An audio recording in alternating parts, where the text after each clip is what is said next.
Os daré pastores. Hoy con el Seminario de Getafe.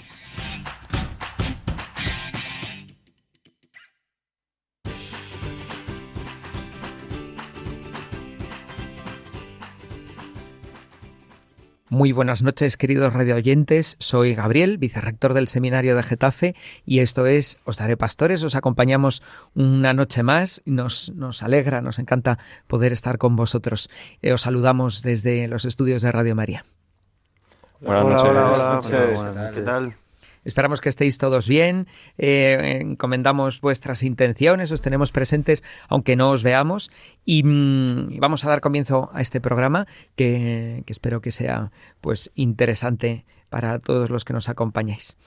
Hace unos años un muy buen amigo mío llamado Guillermo me regaló por Navidad un libro usado, un libro de viejo que encontró en una librería por internet de Estados Unidos y que se ha convertido en uno de mis libros favoritos. Es una colección de poemas navideños de un poeta que quizá os suene, se llama Luis Rosales, y en la introducción de este libro de poemas navideños cuenta lo siguiente.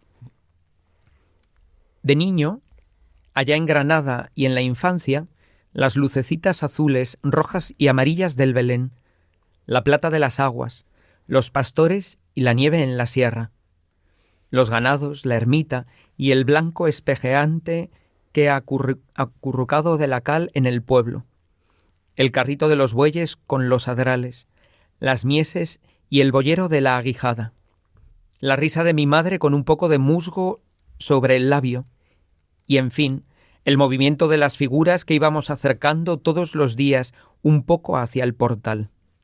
Y yo, al helado, sin movimiento corporal alguno, me pasaba las horas muertas ante la hiedra que festoneaba el nacimiento. Me pasaba las horas muertas aprendiendo a nacer. Mientras esta impresión no se borre, seguiré siendo niño. Sí, panderos, sonajas y el bullir de la sangre en Nochebuena, cuando se reunía toda la familia ante el Belén y cantábamos villancicos hasta que el sueño nos rendía. Luis Rosales recuerda cómo era la Navidad cuando era niño y las cosas que le fueron enseñando a vivirla bien y bueno, un poco de esto es lo que queremos compartir con vosotros. Al hilo de algo que estuvimos compartiendo, viviendo este fin de semana pasado, el fin de semana pasado que fue el Puente de la Inmaculada, en el seminario siempre tenemos convivencia. Quizá podemos comenzar compartiendo dónde estuvimos, qué hicimos este Puente de la Inmaculada. ¿Alguien se anima? Bueno, pues sí, la verdad que fue un fin de semana, nuestra primera convivencia con todo el seminario. Por otra parte, que sí que es verdad que en algún momento habíamos compartido algún fin de o algunos días sueltos nosotros solos, pero con todo el seminario, pues yo creo que era la primera vez, ¿no? Y fue muy bonito, la verdad. Corto, breve, porque solo fue eso el periodo del fin de semana. Pero yo lo disfruté mucho, me sirvió también pues, para conocer un poco más a mi hermano de otros cursos y bueno, para hacer también un plan diferente, ¿no? ¿Hemos dicho dónde estuvimos? ¿Lo has dicho? Igual, estuvimos en Segovia, no sé si lo he dicho al principio, no lo recuerdo. Estuvimos en Segovia, cerquita de Madrid, o sea que a una horita y pico. Yo había estado ya algunas que otras veces, pero bueno, en otro contexto. Y la verdad es que esta vez me ha sabido, bueno, especialmente grato. ¿Alguno era la primera vez que estaba en Segovia? No, todos hemos estado antes. La verdad es que está cerca, es una ciudad preciosa y pudimos visitar la Fuencisla, el Parral, la catedral, el sepulcro de San Juan de la Cruz. Sí. Plan muy recomendable para el que no haya estado y viva medianamente cerca o en Madrid o tal. Es una horita y poco en coche. Bueno, si es viernes por la tarde igual uno tarda un poco más con el atasco, pero plan muy recomendable. Y el tour de verdad de la catedral y bueno, los diferentes planes que hicimos son muy accesibles a todo el mundo, yo entiendo casi, y muy recomendable, la verdad. A mí me gustaron mucho. Sí, especialmente reseñable la visita al monasterio de los San Jerónimos, que ahora está de guía, un monje benedictino, vamos, graciosísimo. Vamos, yo creo que a mí es algo que me encantó porque nunca había estado ahí antes. Y yo creo que nos lo pasamos fenomenal y además aprendimos muchísimo. Y es una orden súper importante.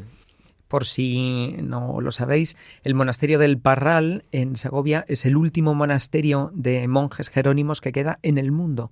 Quedan 5 monjes jerónimos y esta que ha sido una orden enorme de mucha importancia en la historia de la Iglesia, una orden principalmente española, bueno, pues vive el capítulo final de su historia. Les encomendamos desde aquí y, como decía Santiago, un monje del Paular, que son benedictinos, pues ha sido trasladado allí para cuidar de ellos. Nos hizo una visita estupenda.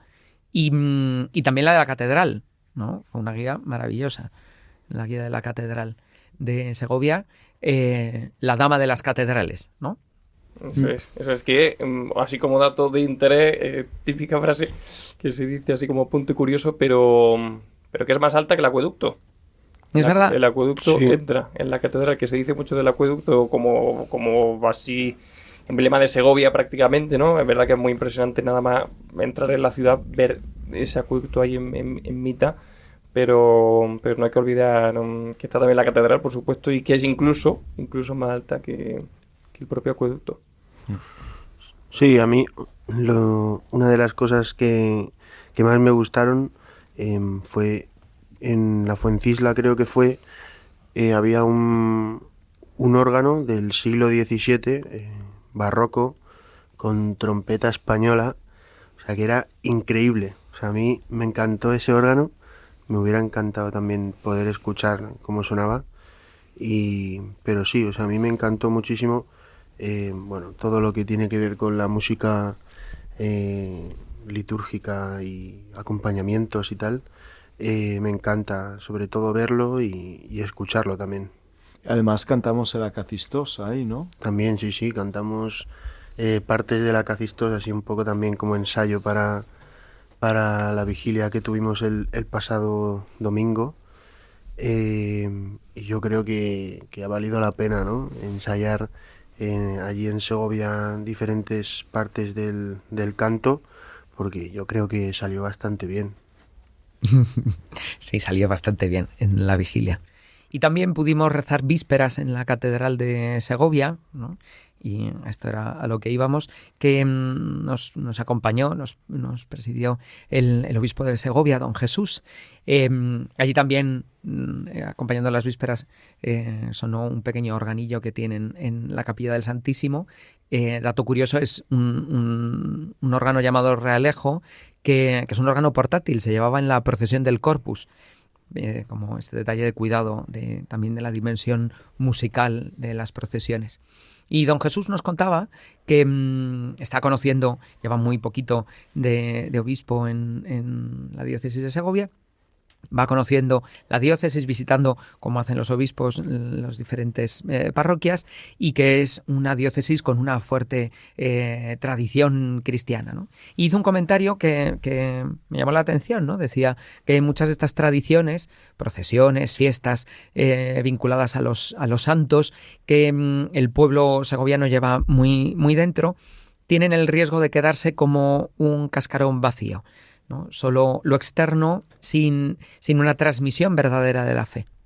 Hay muchos puntos de nuestra vivencia cristiana que hemos ido aprendiendo a través de la tradición, de la manera en la que vivimos, celebramos las fiestas, lo que comemos, los días de ayuno y los días de celebración grande, que nos han ido ayudando a crecer como cristianos, pero que tienen el peligro de quedarse como un cascarón vacío. Ahora que se acercan los días de Navidad, quizá esto es muy evidente. Nuestros pueblos están llenos de lucecitas, pero no todo el mundo sabe que celebramos. Y eso es de lo que queremos hablar ahora. Como muchas tradiciones de este tiempo de Adviento y de Navidad que se acerca, nos han ayudado a vivir la fe, pero tienen el riesgo de quedarse vacías. Queremos compartir con vosotros pues cómo hemos crecido en el Adviento, en la Navidad, en nuestras familias, en nuestras parroquias antes de entrar al seminario. ¿No es así? Sí. Vamos con ello. podemos dar inicio a la primera sección.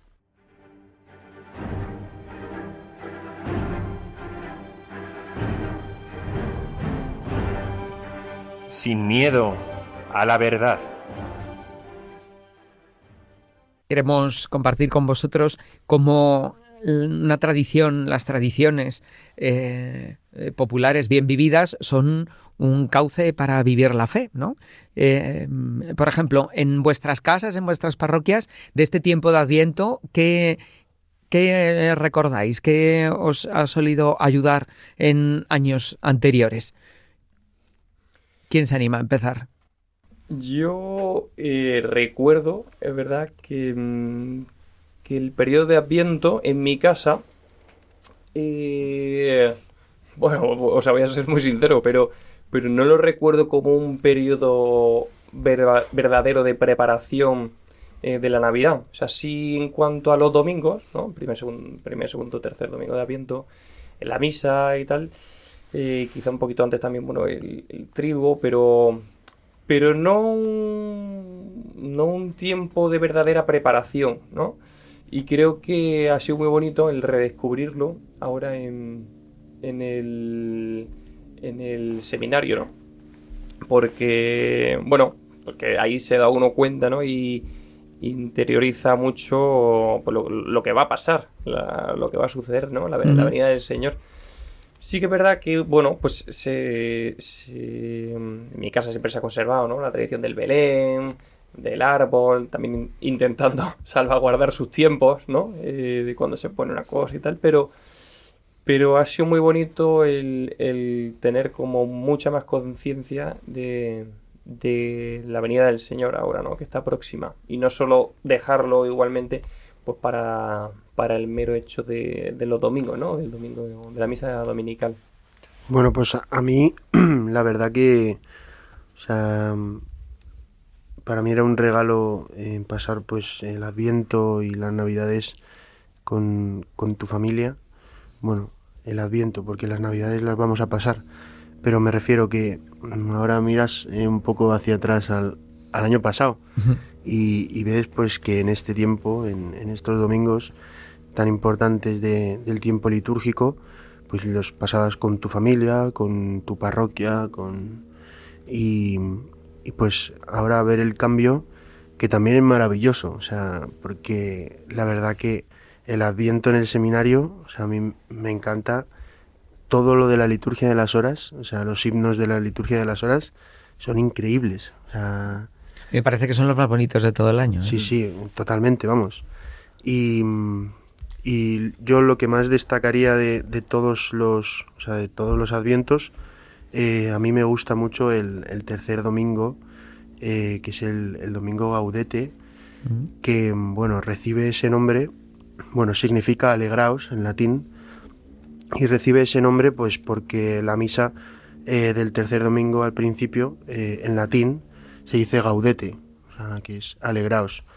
Y sobre todo, bueno, aquí en la diócesis de Getafe, desde hace bastantes años, lo que se hace ese domingo por la tarde, sí, hace muchísimos. Lo que se hace aquí en la diócesis ese domingo por la tarde, o sea, el próximo domingo, vamos, es una oración de Adviento, que en la que canta el coro diocesano de aquí, de nuestra casa, vamos, de la diócesis, y también acompañados por la orquesta y pues dirigidos por don Javier Ávila, que es el director del coro y de la orquesta sinfónica. Así que yo os invito a toda la gente de la diócesis, y si no soy de la diócesis también, a venir a la catedral de aquí de Getafe el domingo a las 8, que es el oratorio o oración de Adviento. Así que estáis invitadísimos. Vosotros también, chavales. Gracias, Adrián. Adrián es parte del coro diocesano, que es verdad que desde hace años nos ayuda a entrar en el misterio del Adviento con esta oración, cantando canciones, carols de la tradición anglosajona y otros cantos propios de la liturgia del Adviento, y acompañado por textos de los padres de la Iglesia. Es una maravilla, estáis todos invitados. Jaime, cuéntanos. Muchas gracias, Adrián, por la promoción y a todos los oyentes, más os vale ir.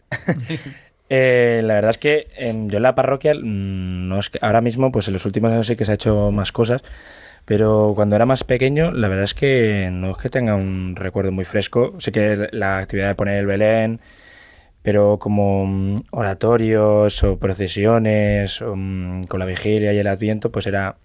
No es que tenga un recuerdo muy fresco, pero sí que tengo el recuerdo de casa, la tradición de que en el Ponte de la Inmaculada, sí o sí, en familia, yo tengo 2 hermanas, pues los 5,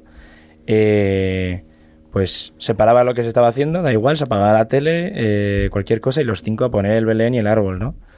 Da igual, pues la edad que hayamos tenido, lo que estuviéramos haciendo, que esa tradición se tenía que mantener, menos este año, bueno, mi hermana se ha casado, yo estoy en seminario, entonces está más complicada la cosa.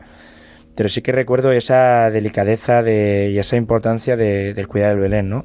Y hace unos años, pues ya hace un par de años empezamos a poner pues una Biblia, una vela, una corona de Adviento.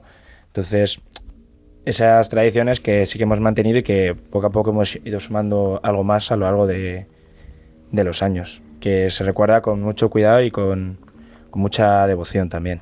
A mí en mi casa pasa también similar. Pero es bonito ver con el paso de los años cómo la misma tradición permanece, ya sea poner el Belén o el árbol y tal. Pero claro, pues las personas, los hermanos, tal, pues todos vamos creciendo, ¿no? Y cada uno pues va asumiendo e interiorizando ese mensaje pues de una forma particular, ¿no? Y lo que decía además antes Adrián, que en mi caso personal, ¿no? Yo sí que veo que en el seminario se respira un clima distinto, para bien, ¿no? De especial cuidado, en el sentido de, bueno, de la liturgia de las horas, de los cantos, como que hay un especial cuidado, ¿no? Para bueno, pues para la venida del Señor, ¿no? Que será en unas semanas. En el seminario se nota de muchas maneras, ¿no? Desde cómo está colocada la capilla, ¿no? Ambientada la capilla. Una corona de Adviento muy bien cuidada, unos paños que nos recuerdan que estamos en Adviento. Y que por cierto se puede visitar también el Belén, que ahora mismo no está, pero que igual que decía Adri, se puede visitar en la ermita. Es verdad que en muchas casas existe la tradición, seguro que en alguna de las que nos escuchan, de que el Belén esté para el Puente de la Inmaculada, ¿no? Aprovechar esos días para ponerlo. En este caso lo inauguramos el día 22 de diciembre, no antes. Está que se quede aquí en Navidad y pase toda la fiesta aquí en Madrid. Y una de las tareas del propedéutico es colaborar en la elaboración del Belén, ¿no? No solo en ponerlo, sino en hacerlo, porque hacemos desde las casas hasta las montañas. O sea que estos seminaristas están aprendiendo mucho. De lo que decía Jaime, ha mencionado su parroquia, pero ¿cómo se llama tu parroquia, Jaime? Mi parroquia se llama La Inmaculada Concepción de Nuestra Señora y, claro, ha sido la vigilia y Adviento todo junto en 2 días. Y yo, pues, fui ayer por la tarde, pero vi a mediodía que hubo una procesión. Bueno, Pablo nos lo puede contar mejor, que está destinado ahí. Ay, es verdad, claro, se me olvida ese dato. La fiesta de vuestra parroquia, nuestra parroquia. Nuestra parroquia, pero don Gabriel viene de ahí. Y sí que ha sido como mucho más cuidado, ¿no? Cambiar el retablo, cuidar a la Virgen, cuidar, pues, esos pequeños detalles que dan como mucho más visión y que al verlos pues que te entra más alegría, ¿no? Al verlo, joder, qué bien cuidado, qué bien bonito, la liturgia, la procesión, ¿no? O sea, fue muy bonito la procesión del lunes porque, bueno, yo además en una procesión y de la Inmaculada no había estado jamás. Tuve la suerte de poder estar, porque efectivamente estoy destinado en esa parroquia, ¿no? Y a mí una cosa que sí que me gustó y que viene un poco también a colación y en relación también de lo que hemos comentado antes del obispo, de lo que nos dijo, es que, bueno, la procesión duró 1 horita y pico o así, más o menos. Pero a mí me gustó mucho cómo la gente, las personas, salían a los balcones. O sea, primero que había mucha gente en la procesión. Eso de una parte me impresionó, ¿no? Yo pensaba que, bueno, pues no sé, además 1:30, 2 de la tarde, casi la hora de comer, no me esperaba que hubiese tanta gente y eso me dio mucha alegría. Y segundo, el ver eso, como con el paso de la Virgen por las calles, las personas salían al balcón, ¿no? Y se quedaban y no sé, o sea, lo veía así como desde lejos, ¿no? En todos los edificios se veía Y era como... No sé, me gustó. Fue bonito, fue bonito. Qué bien, porque yo creo que no sé si se ha hecho algún otro año, pero no es habitual, ¿no? En esta época de diciembre, en las calles de Alcorcón, ¿no? Esto es la parroquia Inmaculada de Alcorcón, que también es mi parroquia de origen, ¿no? Bueno, y que aparte que la procesión como tal, oye, de hecho había un grupo, una banda de Parla y que, bueno, que estaba especialmente cuidada. Que no es que simplemente la gente de la parroquia nos juntásemos ahí un poco y... No, sino que fue una cosa... Sí, fue muy bonito, la verdad. Y luego, otra cosa, porque también lo mencionaba Jaime, ¿alguno ponéis corona de Adviento en casa? Porque en las parroquias se pone, pero en casa... Yo, en mi familia sí que teníamos esa tradición. Nosotros rezábamos las laudes todos los domingos. Ahora las rezan ellos, yo no. Bueno, yo las rezo en el seminario. Y así como encendíamos la vela de Adviento correspondiente cada domingo en misa, pues también la encendíamos en la celebración de las laudes, que para quien no lo sepa es la oración de la mañana de la liturgia de las horas, la oración que reza la Iglesia. Y bueno, nosotros, aparte de la corona de Adviento, que me ayudaba también a unirme, pues a unir esa liturgia de las horas como efectivamente es una prolongación de la Eucaristía, ¿no? Me ayudaba ya desde pequeño a entender eso. Y luego pues a preparar el Adviento y a ir viendo la progresión pues con más fuerza, no solo en la misa. Pues también poníamos el Belén y el árbol. Y es cierto, yo como alguno ha dicho antes, cuando era más pequeño no me enteraba de mucho. Sí que pues eso, esperaba el nacimiento de Jesús y tal. Pero no fue hasta hace 2 años y sobre todo el año pasado que ya había progresado más en la fe y había empezado a tomarme la vida cristiana en serio, pues que descubrí que el Adviento, la primera parte, hasta el 17 de diciembre, es eminentemente una espera de la segunda venida del Señor. Y eso fue un cambio completamente radical en mi manera de entenderlo y me encanta, porque... es lo que más deseo, que se acabe el mundo y que llegue ya el Señor. Dicho así, claro. Pero es verdad. Sí. Esperamos que regrese el Señor y por tanto deseamos el fin del mundo. Yo recuerdo una vez en la parroquia que le dije a una señora que es lo que hacemos cada vez que rezamos el Padre Nuestro. Cuando pedimos, venga a nosotros tu reino, estamos pidiendo que se acabe, ¿no? Que llegue el fin del mundo, el fin de este mundo que todavía es imperfecto, ¿no? Y que llegue la plenitud de los tiempos. Esa es la primera parte del Adviento, sí. Héctor, ¿y tú nos puedes contar? Porque en nuestra parroquia de pastoral, Héctor va a la parroquia a la que yo ayudo ahora, en San Millán, en Moraleja, hay una tradición respecto de las coronas de Adviento, porque muchas familias la ponen en su casa. Sí, allí en Moraleja, en la parroquia de San Millán, en la que yo estoy con don Gabriel, el primer domingo de Adviento, todas las familias, o sea, todas, traen la corona de Adviento que tienen puesta en su casa y allí las ponen frente al altar, las bendicen y a la vez que se enciende la primera vela de la corona que tenemos en la parroquia, también se encienden en la primera vela de todo el resto de coronas. Es impresionante porque todos tienen coronas, o sea, no entran, parece que va a salir ardiendo a la parroquia. O sea, es imposible subir al altar, bajar, está lleno. Sí, a mí me da un poco de miedo ese día, porque las ponen todas en el suelo y las encienden todas, entonces parece que vas a pisar alguna o vas a salir encendido en llamas. Sí.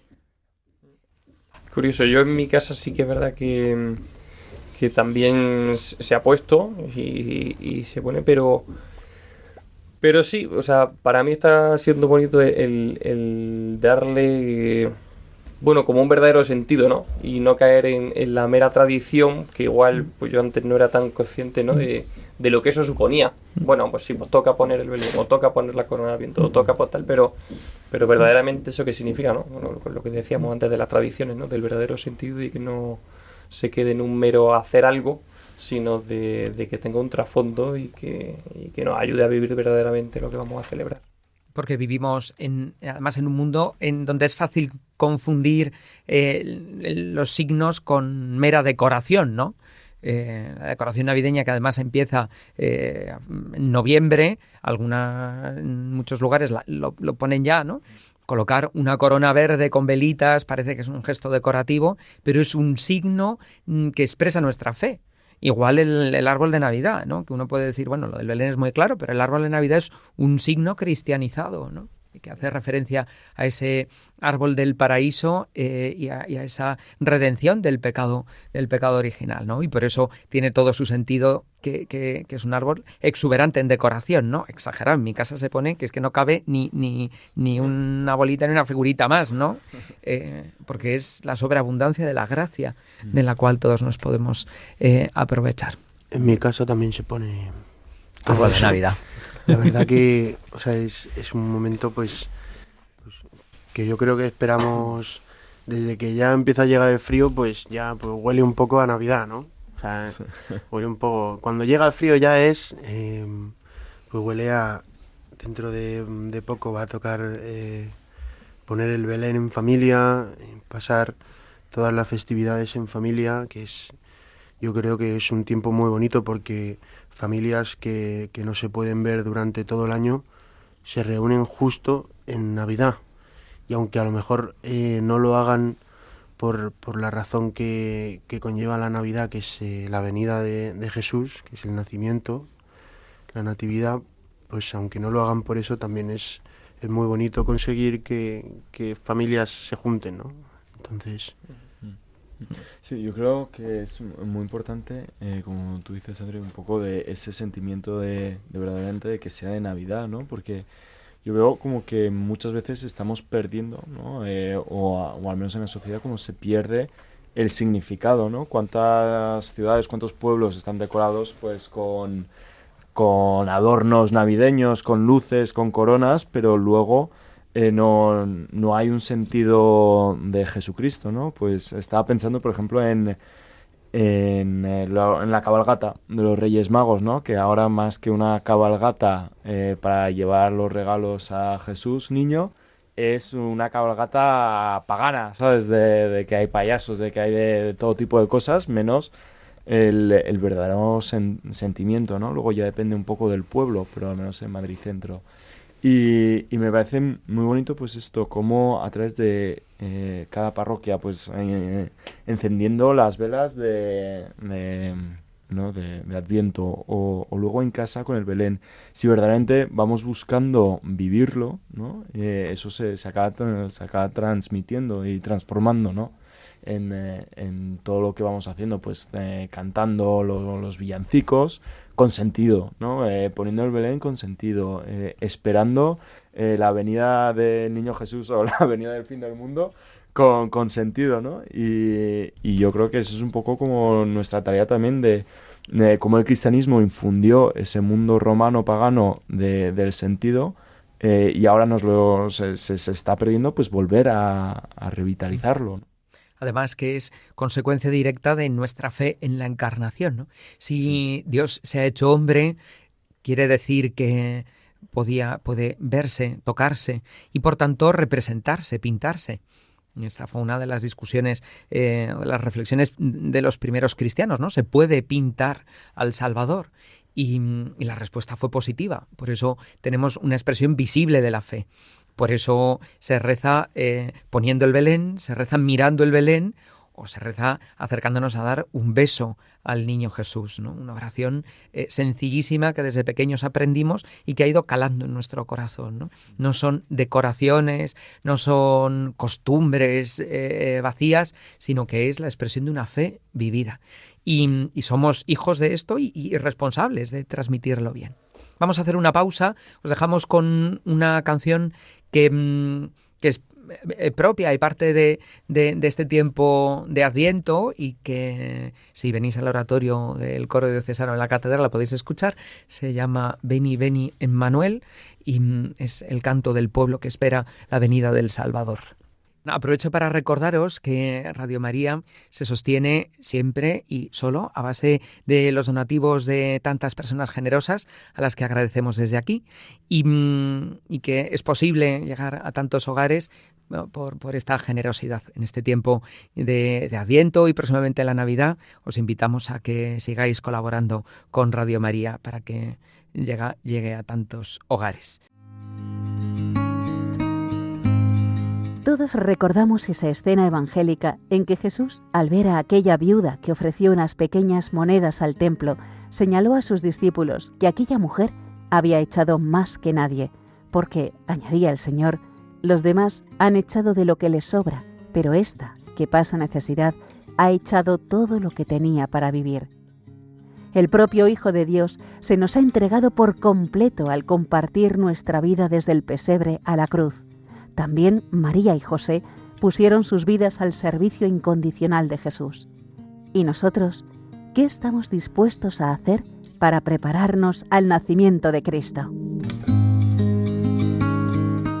En Radio María queremos poner nuestro trabajo, ondas y técnica para prolongar la voz de los ángeles que anunciaron el nacimiento del Salvador. Podremos contar con tu ayuda en forma de oración, sacrificio, testimonio apostólico y donativo. Así lo hacéis tantos bienhechores y voluntarios a los que un año más os agradecemos haber dado lo mejor de vosotros mismos, como la viuda del Evangelio. Tú también puedes colaborar. Puedes hacerlo sin moverte de casa, con una simple llamada al 91 822 8010, a través de Bizum con el código 38048 o en nuestra página web www.radiomaria.es, en el apartado Donativos, donde verás los números de cuenta para realizar una transferencia o ingreso bancario. También puedes hacerlo con tarjeta o PayPal. Santo y feliz tiempo de Adviento con José y María en la espera de Jesús. Veni, veni, Emmanuel, captivum solve Israel, cui gemit in exilio, privatus Dei filio. Gaude, gaude, Emmanuel, nascetur pro te Israel.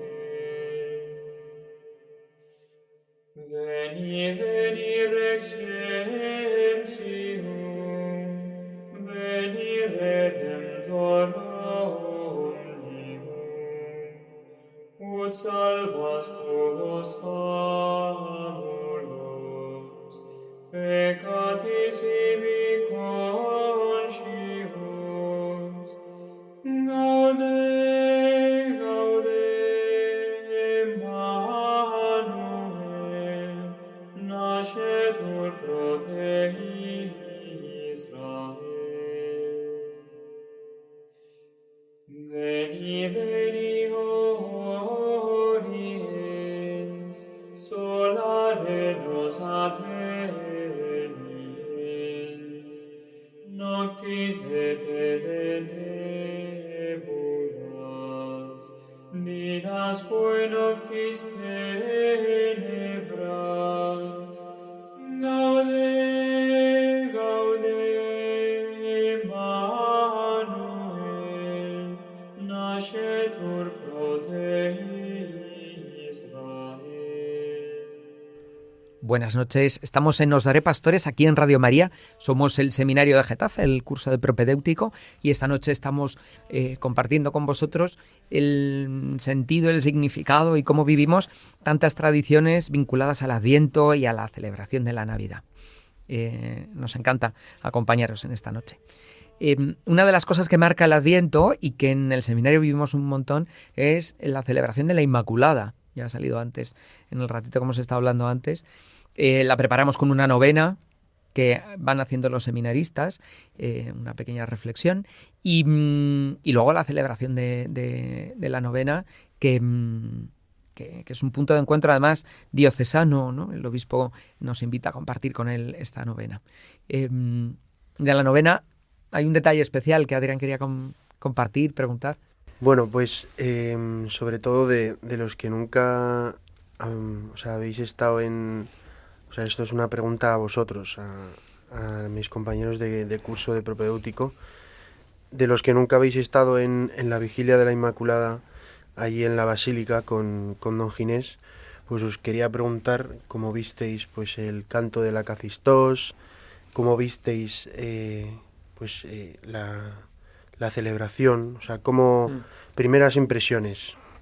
Se me viene a la mente Pablo, que viene de allí de Granada, que nunca ha podido estar aquí, ¿no? Justo, o sea, yo en mi vida había estado en una vigilia con la Inmaculada. Sí, había estado en la misa o dominical o en el día correspondiente de la fiesta, pero nunca había estado en una vigilia. Y la verdad es que fue muy bonito. Es verdad que la Akazistós, que yo no sabía lo que era hasta hace unas semanas. Yo no sé si la gente de casa sabe lo que es. Sí, bueno, eso, Adri, y te devuelvo la pregunta, tú lo vas a explicar mucho mejor que yo. Sí, o sea, el Akazistós es un canto a la Virgen, o sea, de alabanza a la Virgen, pues que tiene estrofas, y que hablan básicamente de la Virgen, pues, por ejemplo, al principio habla de la nueva Eva, del nuevo Adán y la nueva Eva, que representa Jesús y la Virgen María, ¿no? Y luego también, pues, lo que más llama la atención, pues, salve Virgen y Esposa. Que es el estribillo que se repite, ¿no? Es un texto muy antiguo de la tradición oriental que canta a la Virgen y que en griego, ese nombre en griego significa que se escucha de pie. La tradición era que se escuchaba de pie todo el tiempo. Bueno, ¿y cómo os pareció? Continúa. A mí me gustó mucho. Para el que no lo sepa, es un canto extenso, de unos 40 minutos. Además, yo estuve en el coro cantando. Pero sí que es cierto que tanto eso como la vigilia, que muchas veces, ¿no? Puede entrar en ese pensamiento de que es algo como muy eterno, o sea, una celebración muy larga en extensión y tal. Sí que es verdad que el otro día yo la vi muy bien y no se me hizo para nada larga, sino que la disfruté mucho. La liturgia está muy cuidada. Veía, y luego lo confirmé, ¿no? Con la gente que estuve hablando después, que tomamos algo rápidamente, pues que la gente lo había disfrutado y que le había ayudado a rezar, que era muy impresionante y muy bonito de escuchar. Y bueno, a mí por esa parte, pues sí que es verdad que me gustó mucho y la disfruté. Yo, por ejemplo, tampoco conocía la Akazistós, en mi vida lo había escuchado. Tampoco había estado en una vigilia de la Inmaculada. Y me gustó mucho, bueno, eso como dices, Adri, que es un canto a la Virgen que empieza, sobre todo aquello que el saludo del ángel Gabriel, ¿no? Y entonces hace un recorrido a lo largo como de, no sé si son como 12 partes, ¿no? Donde va saludando el ángel a la Virgen, luego nosotros, y entonces empieza pues con la Anunciación, pero luego habla hasta de cómo la Virgen es, pues eso, realmente parte de nuestro dogma y de nuestra fe, ¿no? Y para mí fue muy bonito escucharlo eso entero de pie. Bueno, también porque hay 3 partes. Empiezan los tenores, que siendo un coro solo de hombres es como un poco más agudo, y luego los barítonos y los bajos, que es un poco más grave, y luego se unen, y entonces vas viendo como esa, ¿no? Cómo se va hablando las voces, cómo es la Virgen, bueno, cómo es el ángel que va hablando a la Virgen. Y vamos, a mí me encantó, porque nunca lo había escuchado antes. Y luego además que con la Inmaculada es todo de azul, es precioso, es el único día del año. Que fue muy impresionante porque no sé cuántos sacerdotes pudieron celebrar, pero un montón. Y todos con las casullas azules. 10, 12, sí. Sí, fue... Sabéis que España tiene el privilegio de poder utilizar el color litúrgico azul para celebrar la Inmaculada. Es algo muy, muy nuestro, ¿no? Fue un canto precioso que poco a poco, ya veréis, según avancéis en el seminario, crecemos con este canto, ¿no? Cantarlo a mí me recuerda pues todo lo que he aprendido también en el seminario, ¿no? Año tras año. Yo te quería preguntar a ti, Héctor, o sea, ¿cómo has vivido esta vigilia desde el coro? Bueno, porque, o sea, no lo hemos dicho, pero, o sea, cantábamos el Akazistós, bueno, y este año también en la liturgia, en la Eucaristía, cantábamos el seminario, menos algunos, pero o sea, ¿cómo has visto tú, Héctor, cantar a la Virgen, porque al final es una maravilla, ¿no? A nuestra madre. Sí, la verdad es que me moló bastante cantar el Acacistos. O sea, no sabía ni lo que era la primera vez que lo escuchaba y que escuchaba hablar de él. Pues igual que Pablo fue hace un par de semanas cuando empezamos a practicar. Y la verdad es que sí que es verdad que es muy extenso. En el seminario lo practicábamos por partes y se hacía más ameno, pero me gustó bastante. Sobre todo que yo no soy mucho de cantar, no me mola bastante, pero esa horita la disfruté mucho. Y luego la vigilia también me gustó porque, como decía Pablo, muy bien cuidada, mucho canto. Encima el organista, que es se llamaba Víctor, era un profesional y tocaba de locos. Pero sí que es verdad que luego ya en la parte final de la misa, el estar en el coro tan preocupado por la música me sacaba un poco de lo que era la celebración litúrgica, porque andaba mucho más preocupado de cantar, de estar atento al director, de buscar la partitura y tal, que de estar atento de verdad en lo que pasaba en el altar, ¿sabes? Pero la verdad es que lo disfruté mucho. Si se pudiese repetir este fin de, sin duda repetiría. Y yo le quiero pasar la palabra a Fernando. Hasta el próximo año. Se te notaba en la cara, cuando cantabas el Acacistos, que te tenía ahí en ángulo. Cantabas con todo el corazón. Sí, sí. Es verdad que uno de los retos del servicio de cualquier ministerio en la liturgia es que aquello que debemos hacer, y hacerlo muy bien, porque se hace para que todo el pueblo pueda vivir la celebración, no nos distraiga. A veces pasa también con los acólitos, ¿no? Estás más pendiente del incensario y se te escapa el contenido de la lectura, ¿no? Es un reto que poco a poco vamos aprendiendo, ¿no? La práctica hace al maestro. Fernando. Pues yo he tenido la suerte de haber conocido el Acacistos antes de entrar al seminario, porque en mi parroquia de origen se canta todos los años y se hace la vigilia también. Es cierto que no se canta entero, se canta una de las dos partes que tiene, porque tiene dos partes principales. Una que es lo que ha dicho Santi, del diálogo del ángel con la Virgen y de la Anunciación y la Encarnación, y la otra es dogmática, pues que habla sobre la Virgen y de cómo ella pues verdaderamente es virgen y pues... y madre del Salvador. Sí, recomiendo leerlo por lo menos, porque es muy bonito, son textos preciosos. Entonces cantábamos un año una parte y al año siguiente la otra, y la otra la leíamos. Entonces ya lo conocía y ya lo había cantado antes, pero este año mucho mejor porque era con un coro pues mejor, no de parroquia, que mi párroco canta genial y luego hay alguna señora en la parroquia que también... Doy fe. Sí. También canta muy bien, pero no teníamos varias voces ni nada de eso, entonces muy bien, este año lo he disfrutado mucho. Y además es la primera vez que lo cantaba entero. Y luego la vigilia también muy bien, porque nunca lo había celebrado con el obispo y siempre es un gozo y un gusto celebrar con el pastor de la diócesis.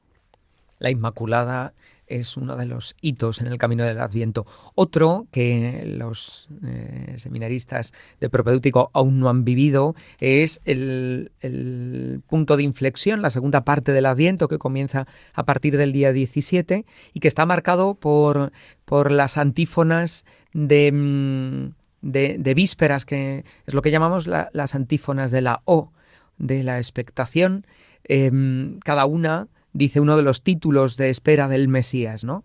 Y es otro de los signos que cuidamos. De hecho, se pone un telón en la capilla del seminario con un acróstico que se va rellenando con estos títulos de las antífonas de la O.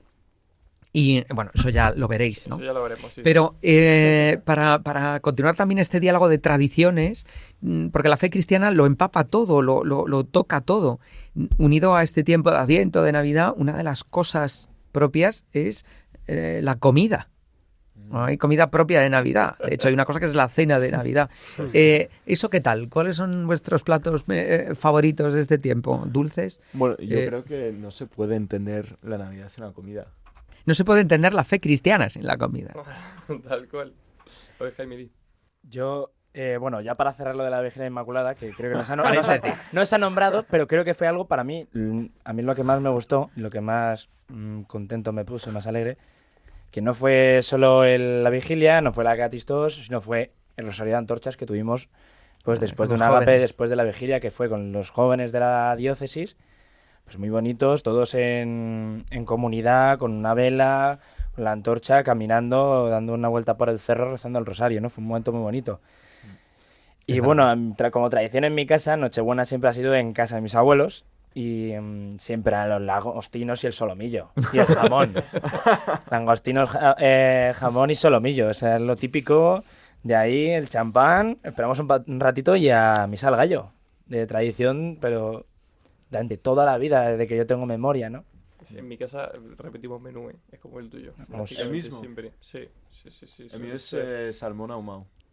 Qué rico. Pues en la ¿En mía la tuya percebe. también? En la mía también va cambiando, pero el salmón ahumado suele estar, langostinos siempre. Solomillo creo que nunca. Pero sí, vamos. Ensaladilla rusa suele haber, que la hace mi madre muy rica y se la piden todos los años. Mira, en mi casa lo hace mi abuela, coge el salmón, lo alinea de una manera y lo hace las típicas tostas con mahonesa y pone encima el salmón aliñado y sin estar cocido ni nada. O sea, y está buenísimo. Y eso no lo había visto nunca hasta que, nada más que en mi casa. Y un poco de eneldo. Sí, un poquito a veces, sí, pero no lo echa mucho. No le gusta tanto. Pues en mi casa somos de buen comer, la verdad. Y pues nada, nos gusta de todo, pero normalmente pues lo que han dicho aquí todos, langostinos, pues de entrantes también jamón, queso, pues nada, typical Spanish, ¿no? Como debe de ser. Y luego también, bueno, sí que es verdad que mi madre es muy innovadora y a veces, tipo, cada año hace pues cosas nuevas, o ya sea un postre o un plato principal, o sea, le gusta mucho innovar. Que le quedarán deliciosas. Sí, le queda muy bien. Qué importante es el poder sentarnos a la mesa, sobre todo cada vez más, ¿no? En esta sociedad en la que estamos todos ahí con el móvil encima, donde no nos miramos a la cara, ¿no? La mesa de Navidad es una ocasión de encuentro y necesitamos custodiar la fe para salvar ciertas cosas propias de la vida humana. Como por ejemplo el sentido de celebrar a través de lo que comemos, sin despilfarros, sin exageraciones, sin volvernos locos, pero con todo el sentido, ¿no? A veces lo más sencillo se puede transformar en un verdadero banquete, ¿no? Y no es lo mismo sentarse en una mesa bien puesta que coma cada uno en un rincón de la casa, ¿no? La fe cristiana quiere salvar también la mesa familiar, ¿no? Es lo que hizo Jesús tantas veces con sus discípulos. Y nos queda poco tiempo. ¿Santiago? Sí, solo para terminar. Yo creo que hay el mejor plato de Navidad que es puramente cristiano y puramente español, que es el roscón de Reyes. Sí. Que no es de Navidad, es posterior, pero para mí es lo mejor sin duda alguna, porque puedes tomar solomillo otro día, puedes tomar salmón otro día, o los langostinos. Pero roscón de Reyes, que ya el nombre mismo implica el cristianismo y es algo puro español, ahí con una taza de chocolate caliente después de haber abierto los regalos en familia. Santiago, ¿con nata o sin nata? Con nata, sin duda alguna, con nata. Y sin las frutas estas raras. Lo que me ha dicho Santi ahora, pues me ha venido una idea importantísima, que es lo que ha dicho Jaime antes, ¿no? La mejor comida de Navidad es la misa del gallo, es Jesús en la misa. No hay nada que... Es verdad, por eso la fe está vinculada a la mesa. El roscón de Reyes, delicioso. Anécdota, también un adelanto para los seminaristas. A veces pasa en el seminario que llega marzo y estamos comiendo roscón de Reyes. porque claro, a veces nos donan aquello que se queda un poco sin vender, y claro, todo se aprovecha. Hubo un año que era marzo y salían roscones de Reyes que habíamos tenido congelados. Y quizá eso estropea un poco ese sentido exclusivo de la Navidad, pero están buenísimos. Y no son nada fáciles de hacer, ¿eh? Cuando alguien se pone a hacerlo en casa es... No digo que no creo que aquí ninguno tenga problema en comer roscón. No, desde luego que no. Las meriendas están bien servidas. Y en estos últimos minutos que nos quedan, otro tema vinculado a la celebración sobre todo de la Navidad, que quizá puede ser un poco polémico, pero que también necesita ser recuperado en su sentido. ¿Qué decís de los regalos? Porque propio de la Navidad es que los Reyes Magos nos traigan regalos, los Reyes Magos que son de verdad, evidentemente, ¿no? Como todos sabéis. Y ¿qué sentido tiene, no? Bueno, yo nací en Colombia y en Colombia los regalos los trae el niño Jesús, ¿no? En mi casa eso sigue siendo tradición, vienes de la Misa del Gallo y ¡pum!, están los regalos porque el niño Jesús ha venido y hay un sentido cristiano del regalo, del... O sea, yo creo que es algo bueno, ¿no? Como cantidad de cosas, pero todo depende del sentido que se le dé, ¿no? Sin ir más lejos, los Reyes Magos le llevaron presente, le llevaron regalo al Señor, ¿no? Entonces yo creo que es un momento también significativo, pues, para celebrar y que bueno, es que se tiene que notar. También es que estamos en una época distinta, ¿no? Creo que se tiene que notar. Y es verdad que yo creo que identificamos mucho regalo con algo material, que por supuesto sí, y que también se tiene que notar, pero bueno, regalos pueden ser cantidad de cosas, ¿no? Que muchas veces pasamos por alto. Bueno, ya, también hablando de tradiciones, en mi casa, cuando mis bisabuelos todavía vivían, hacíamos el Niño Jesús en su casa, en la casa de mis bisabuelos, y ellos, pues eso, siempre pues me lo preparaban todo muy bien, y luego ya el Reyes Magos, pues en casa, ¿no? Y ha sido algo muy bonito porque siempre ha sido vinculado a la familia y al sentido de la Navidad, ¿no? Y yo creo que en mi familia ha habido siempre una batalla campal contra Papá Noel.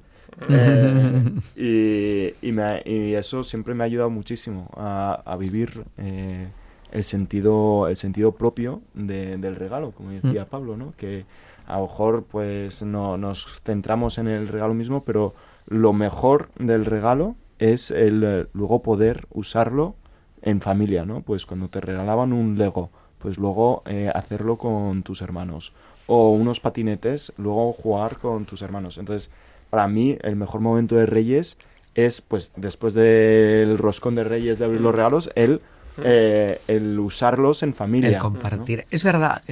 Bueno, y que el regalo material, propiamente dicho, también implica, si se hace, como digo, con sentido, pensar en la otra persona, en qué le gustaría claro, que le regalasen, en poner ahí un servicio, un afecto, ¿no? Un especial cariño que también puede darse, que no es regalo esto porque toca o por cumplir, o bueno, lo primero que pillo lo compro y claro, tal. Claro. Bueno, hay formas de regalar. Eso es lo maravilloso, que los Reyes nos conocen tan bien, que saben, piensan en ti, lo que van a traer, tal, ¿no? Es maravilloso. Y también cuando nos intercambiamos regalos entre nosotros, ¿no?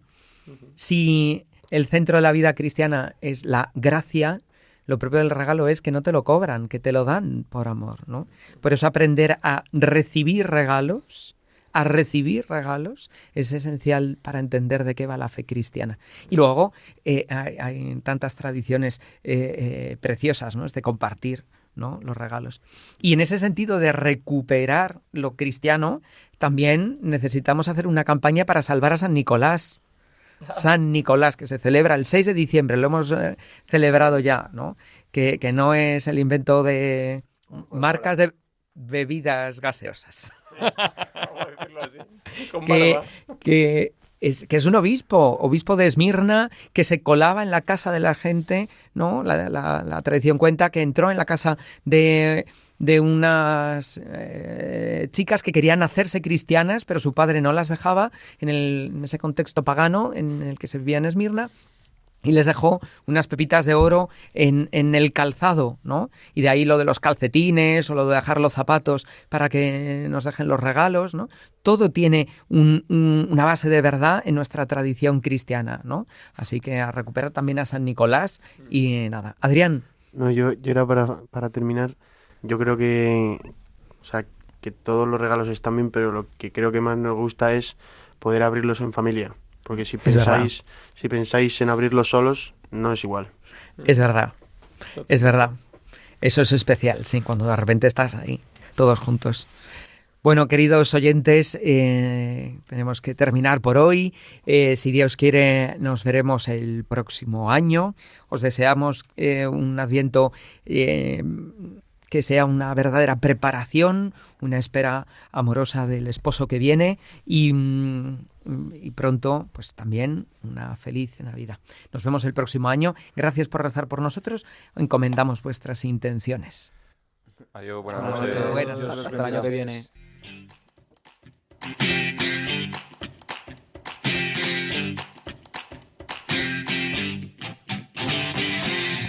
Os daré pastores. Hoy con el Seminario de Getafe.